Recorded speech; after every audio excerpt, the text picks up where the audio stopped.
మీ జాతకం ఎలా ఉంటుందో తెలుసుకోండి. వెంటనే జేకేఆర్ గురుగారి అపాయింట్మెంట్ తీసుకోండి. హలో అమ్మా, నమస్కారం. నమస్తే కీర్తి.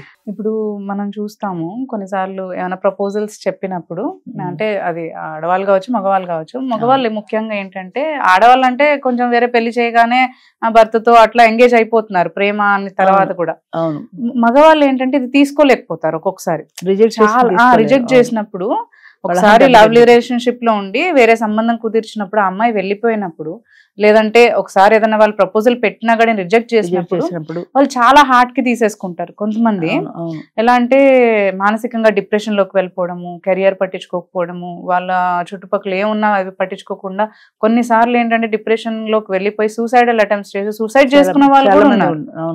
సో అలా కాకుండా అండ్ కొంతమంది ఇంకా ఆపోజిట్ రెబెల్ అవుతారు, అంటే ఆమెను ఏదో హర్ట్ చేయడము అలాంటివి కూడా ఉంటాయి.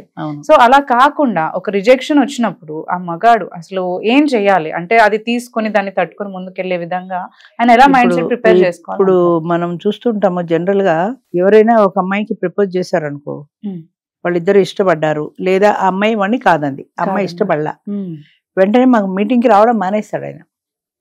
అంటే అది దాన్ని తట్టుకోలేకపోతున్నాడు అనమాట. ఆయన ఈగో హర్ట్ అయింది. నువ్వు నాకు వద్దు అనేటప్పటికీ నన్ను ఎందుకు వద్దంది అని అనుకుంటాడు తప్ప నేను నచ్చలేదేమో అని అనుకోడు. నాకేం తక్కువ, నన్ను ఎందుకు వద్దంది అంటే, మగవాడ ఆడదాన్ని వద్దు అనొచ్చు కానీ ఆడది మగవాడిని వద్దంటే మాకు మానేసిన వాళ్ళు కోకొల్లలు. ఎందుకయ్యా ఆవిడ కాకపోతే ఇంకా బోల్డ్ మంది ఉన్నారు, నెక్స్ట్ మీటింగ్కి రావచ్చు కదా నువ్వంటే, లేదు మేడం నేను రాను, ఆమె నన్ను వద్దంది అంటాడు. అంతే, ఆమె వద్దంటే జీవితం అంతా అయిపోయిందా? ఎంతో మంది ఉన్నారు.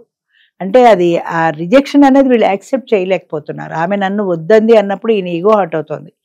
ఈయన ఈగో హర్ట్ అవుతుందే తప్ప ఆమె వద్దంటే ఆమె వ్యక్తిగత కారణాలు ఆమెకు ఉంటాయి. కారణం ఏదైనా కానీ ఆమె వద్దంటే నేను ఇంకొకళ్ళు ఎందుకు చేసుకోకూడదు అని అనకుండా రావడం కూడా మానేస్తున్నారు. అంటే ఏంటంటే మెయిన్ అది ఆ ఫెయిల్యూర్ని వాళ్ళు తట్టుకోలేకపోతున్నారు. ముఖ్యంగా ఆడదే నన్ను వద్దందా అన్న ఫీలింగ్ చాలా ఎక్కువ. అంటే మగాడు ఆడదానికి వద్దు అనొచ్చు కానీ ఈయన అప్పటికి 3-4 వద్దనే వచ్చి ఉంటాడు, కానీ ఈమె వద్దంటే ఈయన యాక్సెప్ట్ చేయలేకపోతున్నాడు. దానికి కారణం ఏంటంటే ఆమె నన్ను వద్దంది అన్న అహంభావం, అహం దెబ్బతింటుంది వాడికి.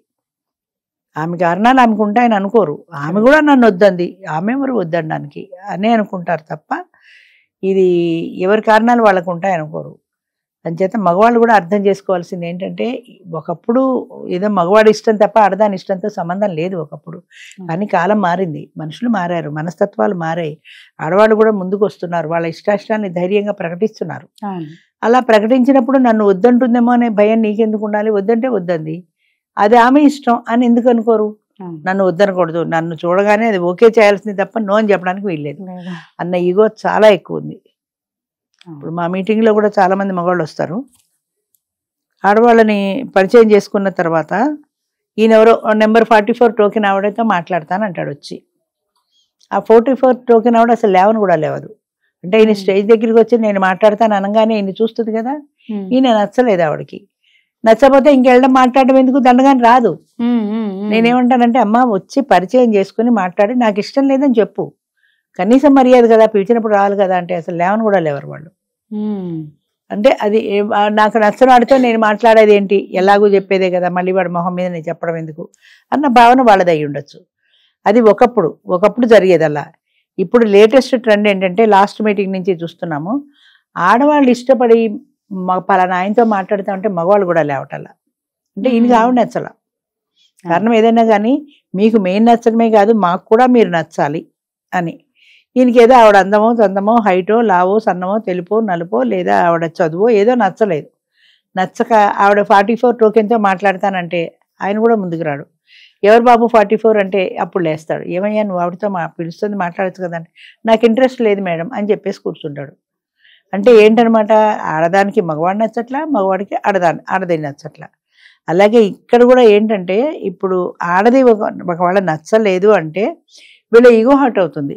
ఇప్పుడు ఆడది కూడా చాలా మంది మగవాళ్ళని నచ్చలేదు అంటున్నారు. ఈగో హర్ట్ అవుతుంది తప్ప ఆవిడ కారణాలు ఆవిడకుంటే ఆవిడకి నచ్చపోవచ్చు అని అనుకోలేకపోతున్నారు. అది యాక్సెప్ట్ చేయగలగాలి, ఆ మైండ్ మన మనసు కూడా యాక్సెప్ట్ చేయగలగాలి.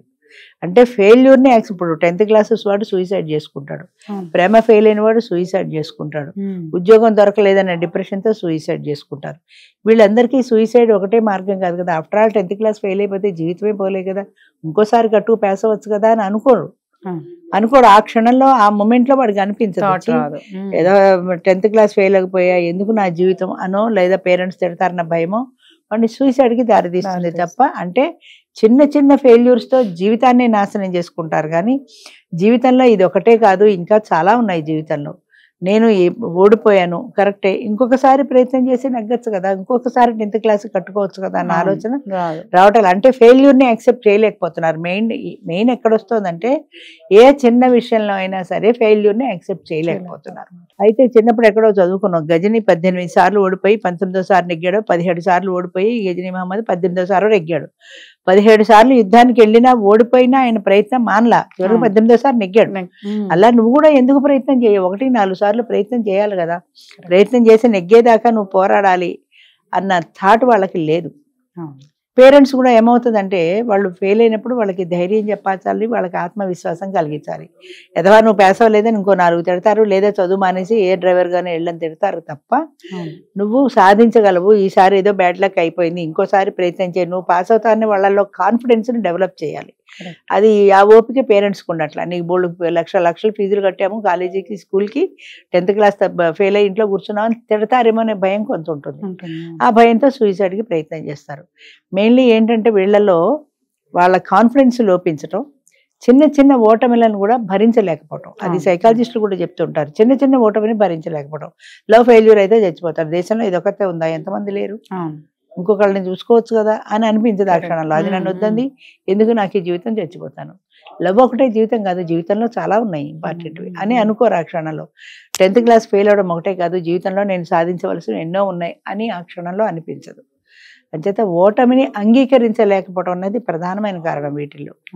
అది యాక్సెప్ట్ చేయగలిగితే నేను ఈ ఓటమినే నేను విజయంగా సాధిస్తాను అని పట్టుదల పడితే అదే ఏ ఓటమి అయితే వచ్చిందో దాన్నే సక్సెస్ చేసుకోగలరు వాళ్ళు.